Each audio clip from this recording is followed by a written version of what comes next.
سورہ النمل قرآن کے 19ویں اور 20ویں پارے میں 27ویں مکی صورت ہے۔ اس میں 93 آیات اور 7 رکوع ہیں۔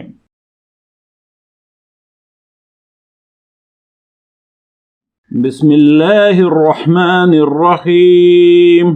اللہ کے نام سے شروع جو نہایت مہربان رحمت والا ہے۔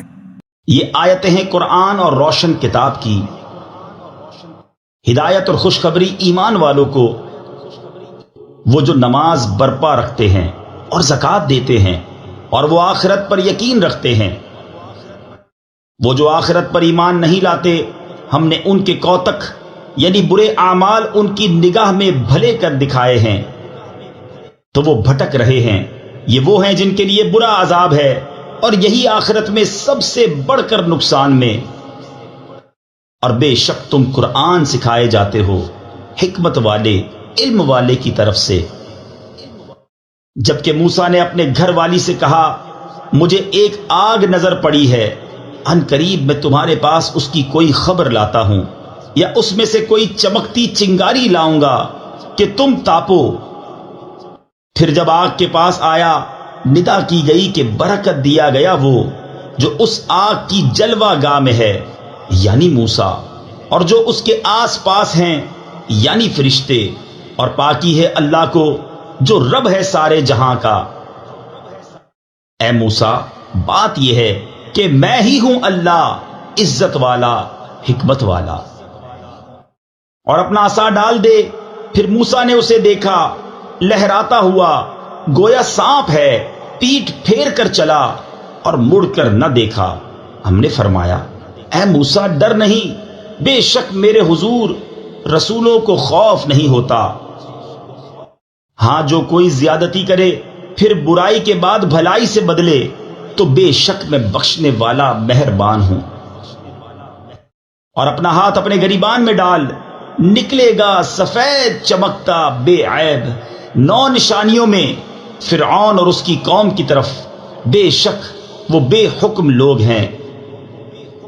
پھر جب ہماری نشانیاں آنکھیں کھولتی ان کے پاس آئیں، بولے یہ تو سری جادو ہے، اور ان کے منکر ہوئے، اور ان کے دلوں میں ان کا یقین تھا ظلم اور تکبر سے۔ تو دیکھو کیسا انجام ہوا فسادیوں کا۔ اور بے شک ہم نے داؤد اور سلیمان کو بڑا علم عطا فرمایا، اور دونوں نے کہا سب خوبیاں اللہ کو، جس نے ہمیں اپنے بہت سے ایمان والے بندوں پر فضیلت بخشی۔ اور سلیمان داؤد کا جانشین ہوا اور کہا، اے لوگو، ہمیں پرندوں کی بولی سکھائی گئی، اور ہر چیز میں سے ہم کو عطا ہوا، بے شک یہی ظاہر فضل ہے۔ اور جمع کیے گئے سلیمان کے لیے اس کے لشکر جنوں اور آدمیوں اور پرندوں سے، تو وہ روکے جاتے تھے،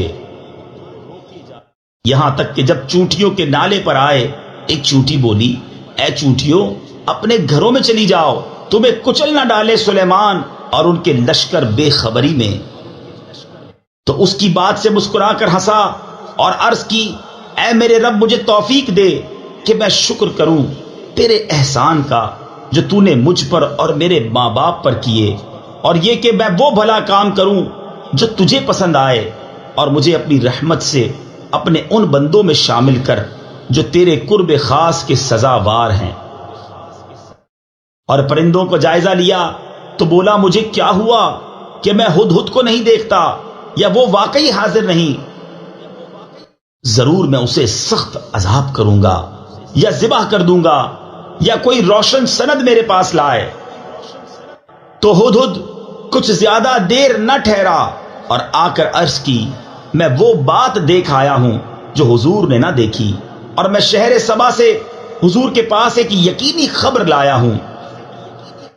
میں نے ایک عورت دیکھی کہ ان پر بادشاہی کر رہی ہے، اور اسے ہر چیز میں سے ملا ہے، اور اس کا بڑا تخت ہے۔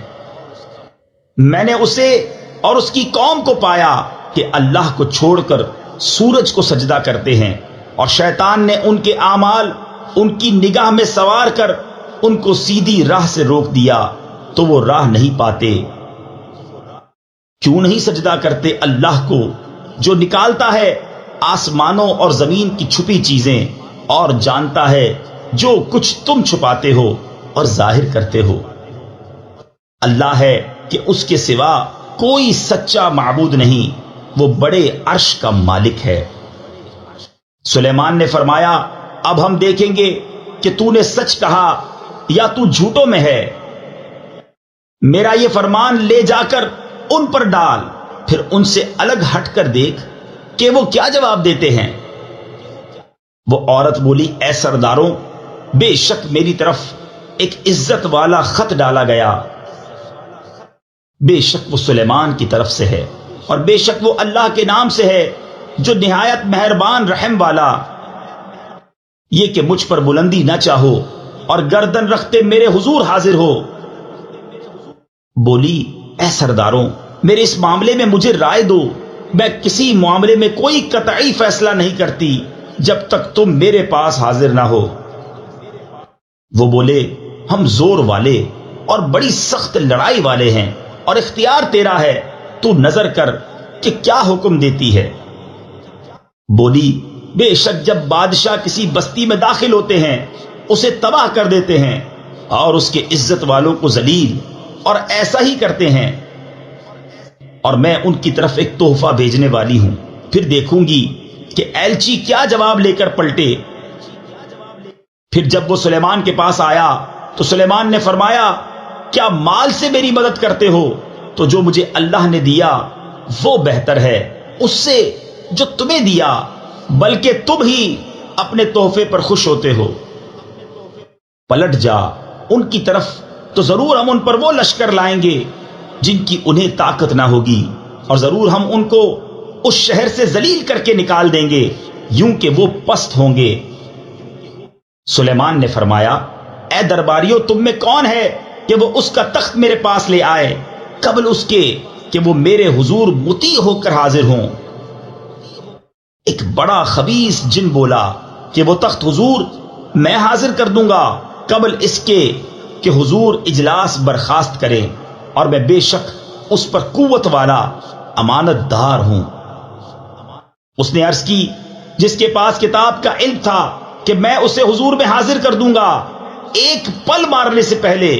پھر جب سلیمان نے اس تخت کو اپنے پاس رکھا دیکھا، کہا یہ میرے رب کے فضل سے ہے تاکہ مجھے آزمائے کہ میں شکر کرتا ہوں یا ناشکری، اور جو شکر کرے تو وہ اپنے بھلے کو شکر کرتا ہے، اور جو ناشکری کرے تو میرا رب بے پرواہ ہے، سب خوبیوں والا۔ سلیمان نے حکم دیا عورت کا تخت اس کے سامنے وضع بدل کر بیگانہ کر دو کہ ہم دیکھیں کہ وہ راہ پاتی ہے یا ان میں ہوتی ہے جو نا واقف رہے۔ پھر جب وہ آئی اس سے کہا گیا تیرا تخت ایسا ہی ہے؟ بولی گویا یہ وہی ہے، اور ہم کو اس واقعے سے پہلے خبر مل چکی اور ہم فرما بردار ہوئے۔ اور اسے روکا اس چیز نے جسے وہ اللہ کے سوا پوچھتی تھی، بے شک وہ کافر لوگوں میں سے تھی۔ اس سے کہا گیا صحن میں آ، پھر جب اس نے اسے دیکھا اسے گہرا پانی سمجھی اور اپنی ساکیں یعنی پنڈلیاں کھولی۔ سلیمان نے فرمایا یہ تو ایک چکنا صحن ہے شیشوں جڑا۔ عورت نے عرض کی اے میرے رب، میں نے اپنی جان پر ظلم کیا اور اب سلیمان کے ساتھ اللہ کے حضور گردن رکھتی ہوں جو رب سارے جہان کا۔ صدق اللہ العظیم۔ السلام علیکم، ہمیں امید ہے آپ کو قرآن کا اردو میں روانی سے ترجمہ پسند آیا ہوگا۔ مکمل صورتوں کے ترجمے اپنے موبائل اور کمپیوٹر پر سننے یا ڈاؤن لوڈ کرنے کے لیے ویب سائٹ QuranInUrdu.com وزٹ کیجیے۔ آپ یوٹیوب چینل کو سبسکرائب اور اپنے دوست احباب میں شیئر کر کے قرآن کو سمجھنے اور عمل کرانے میں اپنا بھرپور کردار ادا کر سکتے ہیں۔ شکریہ۔